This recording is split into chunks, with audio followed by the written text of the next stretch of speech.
My feeling is this regarding the story about Nazism and Hitler and the Third Reich, that until we can actually face the truth about it all, we can never seriously correct the problems of the current day, nor can we ever fight Zionism and the New World Order and all of its manifestations until we recognize the truth about World War II.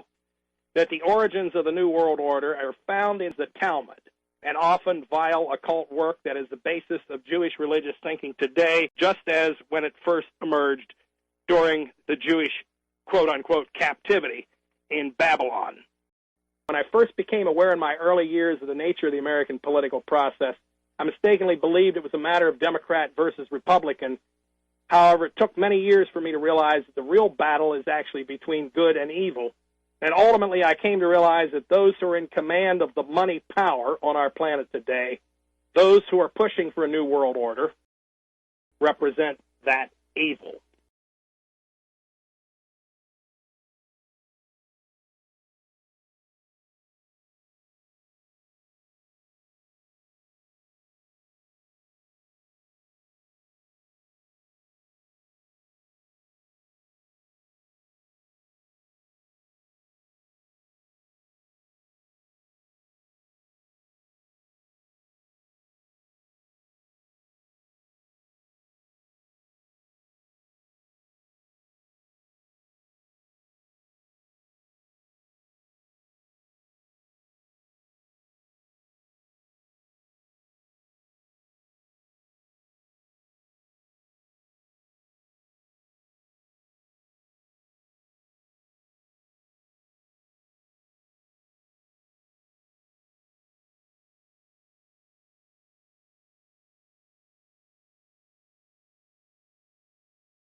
How many Americans have heard of the Great Hunger? Where between 1958 and 1962 in China, the regime that we had brought to power there when we toppled the regime of Chiang Kai-shek and brought the communists to power in 1949, that between 1958 and 1962, the communist government starved to death between 41 and 43 million people.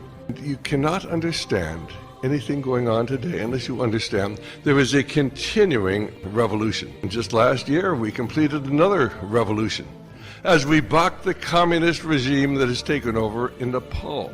Nation after nation after nation is prepared for the ultimate goal, that age-old plan of a new world order. Well, Professor Leo Strauss at the University of Chicago taught his pupils all about Plato. And Plato is pivotal to an understanding of everything going on today. Plato's Republic really talked about this idea of creating an ideal or utopian society ruled by a so-called just man. And they were going to have this utopian society, and this was, of course, going to solve all the problems of humanity. And Professor Leo Strauss told his students, Plato had two messages. He had one message for the common students. He had another message for the elite students who were told the secret and are introduced to the mysteries. And the mysteries have existed since the beginning of recorded time and continue being promoted throughout the world today. Now, to understand the mysteries, you have to know a little bit about that time. Pythagoras had lived between 585 and 495 BC. He was the first in the great Greek philosophers. And he traveled to the East and studied the mystery religions, returned to Greece, and set up a school where the mystery religions were taught. Now, most of you may have heard of the Pythagorean dictum. You probably learned it when you took geometry. And that is the fact that a square plus b squared is equal to c squared. the sum of the square root of the two sides of a right-angled triangle is equivalent to the square root of the hypotenuse of the right-angled triangle. This is seminal to an understanding of geometry. Where did he get this idea? Have you ever wondered how the great pyramids were built? Have you ever wondered the marvels of the world, the Colossus of Rhodes? Have you ever seen depictions of what this was, the Temple of Zeus? The magnificent architecture that existed long before man had the capacity to build these things using normal human intelligence? Where did the knowledge come from? Well, about 2 generations after Pythagoras established his school for teaching the mysteries in Greece, along comes Socrates. Socrates' student was Plato, who lived from 428 to 347 BC, and Plato then, of course, had a student, Aristotle, and Aristotle had a student named Alexander the Great. And Alexander the Great set out to conquer the world, to fulfill this idea of creating this perfect and utopian society. With a very, very small force of Macedonians, some people say as few as 35,000, took on the greatest armies in the world. He challenged Darius, who was the emperor of Persia, with hundreds of thousands of men, conquer Darius, and it allows, of course, Alexander to move into the Near East and the Middle East, into Afghanistan. Did you ever wonder how he did it? Was there an X factor that most people have never heard of? It's very, very rare that you will find people ever mentioning the secret of the mysteries. However, if we came across a book, it was written probably in the 1st century AD. It was written by Plutarch. The book is called Plutarch, The Age of Alexander. I have a copy. You can still get it. It's in print. On page 259, they talk about Alexander and the mysteries. And let me read you what he said. It seems clear that Alexander was instructed by his teacher not only in the principles of ethics and politics, but also in those secrets and more esoteric studies, which philosophers do not impart to the general run of students, but only by word of mouth to a select circle of the initiated. The mysteries tell the secret and tell how you can tap into the hidden power. But this was not to be known by the common people. If you go to Strasbourg today, you will find a replica of the incomplete Tower of Babylon. It is where the European Union meets on a weekly basis. Why did they create a replica of the incomplete Tower of Babylon? Because that's what the European Union is all about. It is about the reconstitution of Nimrod's ancient plan and of basically creating a one world government under a ruling elite. The plan is much larger than the European Union, because there's to be an American Union, Mexico, United States, Canada, a South American Union, an African Union, an Asian Union, a union of the Arab states. And when all of these countries have given up their national sovereignty into trade blocs, then to unite them into a one world government with a one world currency, a one world ruler, and a one world religion. After the destruction of Nimrod's empire, people began moving other places, and you see the evidence of the tremendous knowledge that they had acquired in the Temple of Giza. It's perfectly aligned north, south, east, and west. How were they able to align that at that time? How were they actually able to move those gigantic stones into place and the perfect symmetry of that? 5,000 years ago? If you go to South America, you'll find the pyramids there, all aligned in the same order. The Mayan and Inca pyramids. Where did the knowledge come from? And what was this really all about? Well, in about 600 BC, when the Jews were living in Babylon, why the rabbis then were introduced to the mystery religions.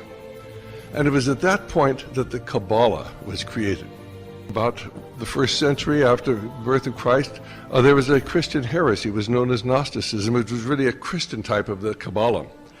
And then, of course, you find all throughout history this continuity of the mystery religions and of the secret. Certainly, this is what motivated the Knights Templar. And of course, the Knights Templar then persisted in the Holy Land until the defeat of the Crusades, and then they moved to Europe, where they became the most powerful force in Europe, all during the 1200s. And they persisted as the major force, the first international bankers in Europe. In the 1400s came the Rosicrucians, and they were simply another organization that had tapped into the secret knowledge. There are literally thousands of books that are written by people who are devotees of the New Age, indirectly back to Madame Blavatsky, who founded the Theosophical Society in 1835. And you begin to understand that these people worship a different God. Hail, fellowship's eternal flame!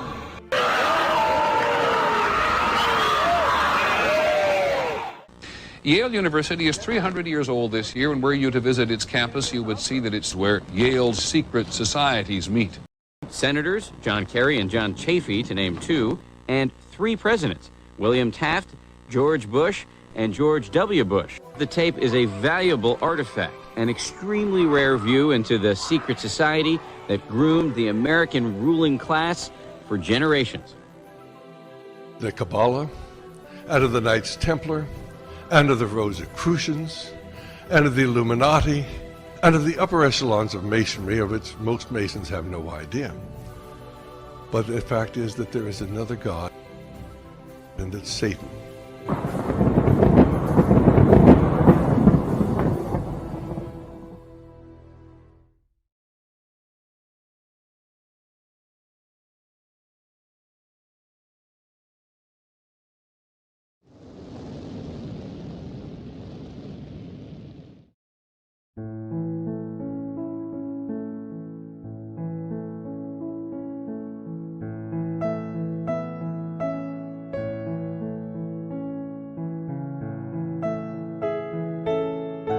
A Soviet scientist, Shafarevich, who has nothing to do with religion, he is a computer scientist, did a very intensive research on the history of socialist countries.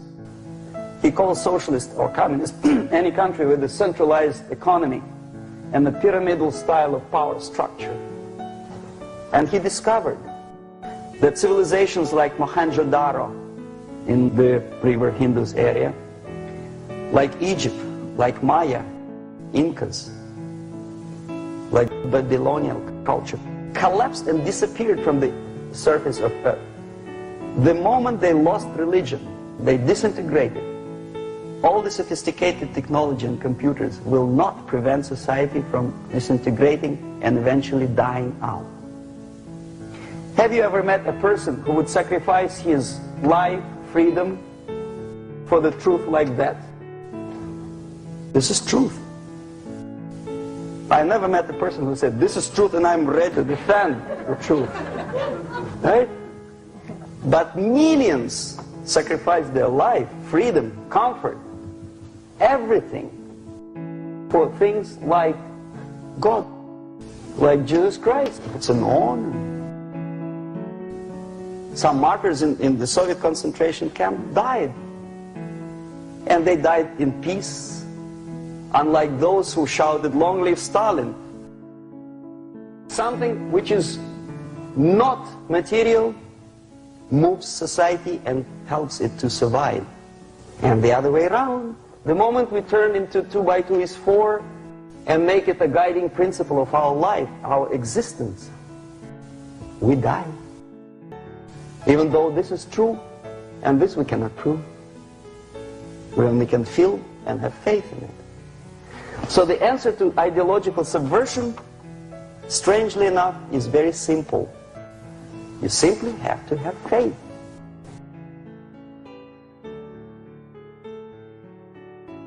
In other words, don't try to be a person who in judo is trying to smash your enemy and being caught by your hand. Don't strike like that. Strike with the power of spirit and moral superiority. If you don't have that power, it's high time to develop it. And that's the only answer. Thank you.